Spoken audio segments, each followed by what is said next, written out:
Paano gumawa ng Google account, Gmail account, or email account gamit ang ating mga cellphone? So yan po Lods ang ituturo natin sa tutorial na ito. Para po dun sa mga hindi pa nakakalam kung paano po gumawa ng account na yan, isa lang naman po yan, magkakaiba lang minsan ng tawag. Google account, Gmail account, or email account, isa lang po yan mga Lodis. So yan po ang ituturo natin kung paano po gumawa niyan gamit ang ating mga cellphone. So para makagawa niyan mga Lodis, ganito lang po ang gagawin nyo. Marami naman pong paraan mga Lodis para po makagawa tayo ng account. Pwede po tayong pumunta sa Gmail application, ayan, sa photo apps, or pwede rin po sa Drive, sa Google browser, or sa iba pong Google apps mga Lodis. Pwede rin po kayong gumawa sa setting, ayan. So kung ano po ang preferred nyo dyan, so doon po kayo pumunta. So halimbawa, dito na lang po sa mas common, or mas madali po sa setting, ayan. Hanapin natin ang setting ng ating cellphone. And then, pagdating dito mga Lodis, scroll up nyo lang or hanapin nyo lang po ang Google or password or account mga Lods. Ayan. So, minsan magkakaparehas yan. Minsan naman kailangan po ang click in account na yan. So, hanapin nyo lang po ang inyong mga Google or Google account. Katulad yan. Ngayon mga Lodis, kung meron na pong nakalagin dyan and then gusto mo pa pong mag-create ng account, pwede naman po yan. Wala pong problema yan. So, hanapin nyo lang po ang maliit na arrow na ganyan or hanapin nyo po ang add account or create account, new account ha. So, andito kasi sa akin sa maliit na arrow na yan, i-click po natin yan. Ngayon, makikita nyo po dito yung mga account na nakalagin sa inyong mga cellphone. Pwede rin po sa computer, wala pong problema yan mga Lods, kung ano po ang preferred nyo. Dito, siyempre mag-add tayo ng account or mag-create tayo. So, i-click po natin itong add account na yan para po makagawa tayo.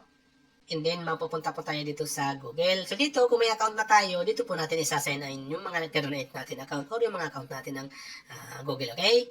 So, siyempre, dahil mag-create tayo, dito tayo sa create account. I-click natin yan.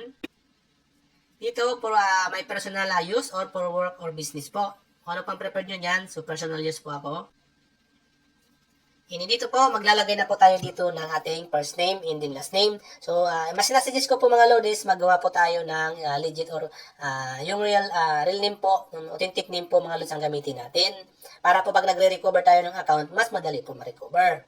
So, ilagay nyo po ang pangalan nyo dito, and then yung apelyido nyo po, optional naman yun kung ayaw nyo, and then i-click nyo na po itong next. And then, mapupunta tayo dito sa basic information. Ilalagay lang po natin dito yung ating birth month, ayan, and then birthday, and then year. Click nyo lang po mga yan, and then ilagay nyo po kung ano po yung birthday nyo, halimbawa January, and then 01, and then 2000, ganun. Ano po, and then ang inyong gender mga Lods, ayan, may mga pagpili-pilian dyan, kung ayaw nyo naman po, kayo po bahala, rather not to say. Then, i-click nyo na po ang next na to. And then, may magsasuggest po dyan mga Lods na dalawang email na pwede nyo pong gamitin. Katulad po nito, ayan. Yan, and then yan po. Kung ayaw nyo naman po yan, and gusto nyo po yung preferred nyong email or Gmail or account po, click nyo po itong create your own Gmail address. Halimbawa po ganyan. And then, maglagay po kayo dito mga Lods ng preferred nyong Gmail address. And then, make sure lang po mga Lods, pag nagagawa po kayo ng Gmail, para pong katulad ng ganyan, use letter in number po, or even po period. Okay? Kayo na po bahala kung ano po ang gusto nyo dyan. So, pag nailagay nyo na po yung preferred nyong email, kung available naman po yan, okay na yan, magganyan po ang itsura niya. Kung hindi po, maglalagay po yan ng X dyan. Pag okay na po, nakapili ka na po dyan, i-click mo na itong next. And then, magkikreate na po tayo ng strong password. Pag nalagay mo na po, na-create mo na po yung password na strong password, and then, yan po ang gagamitin yung password mga Lods. Kung ano po yung pinili yung email doon kanina or create nyo, yan po ang gagamitin yung email, at yun na po yung magiging email or Gmail nyo.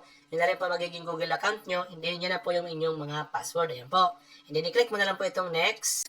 And then, dito po, maglalagay po kayo ng add phone number. So, kung hindi nyo pa po prepared na maglagay, okay lang po yan. Pwede nyo pong lagyan yan once po na-open nyo ang inyong Google account. So, scroll up nyo lang po. Kung gusto nyo maglagay na, i-click nyo na po yung yes, I'm in. I-click nyo yan, and ilagay nyo po yung inyong number, and then mag-send po yan ng verification code to verify na yung number na yun ay sa inyo po. So, kung ayaw nyo naman po, and then next time na lang, i-click nyo na po itong skip na to. And then, lalabas po ito, ayan, review your account. Yung account na yan po yung gagamitin nyo na para po mag-login or mag-sign in later. So, i-click nyo nitong next. And then, lalabas na po ito, privacy in terms. So, basahin nyo na lang po yan mga Lods. Kung gusto nyo pong basahin, mababa po yan, and then English. I-click nyo na lang po itong agree pag natapos nyo na or kung ayaw nyo basahin. And then, lalabas na ito mga Lods, ayan. Yan na yung magiging inyong Google account, Gmail account, and email account. Yung email na yan po yung inyong email, Gmail po, or inyong Google account. So, para po i-manage yan or edit nyo po yung mga information, i-click mo yung manage your Google account. And then, mapupunta ka na po dito sa inyong mga Google account or email account or Gmail account mga lodis. So, dito sa personal information, pwede nyo pong edit dito yung inyong mga pangalan, ayan, birthday, or email po mga lods. Ayan, pwede po kayo mag-add dyan ng phone number. So, dito naman sa, ayan, side mo to, security. So, pwede nyo pong i-edit dito yung inyong mga password. Palagyan nyo ng mga security, recovery, email, or ano man po mga lods. Okay?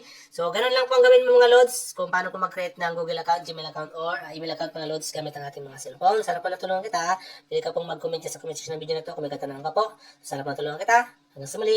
Much love. God bless.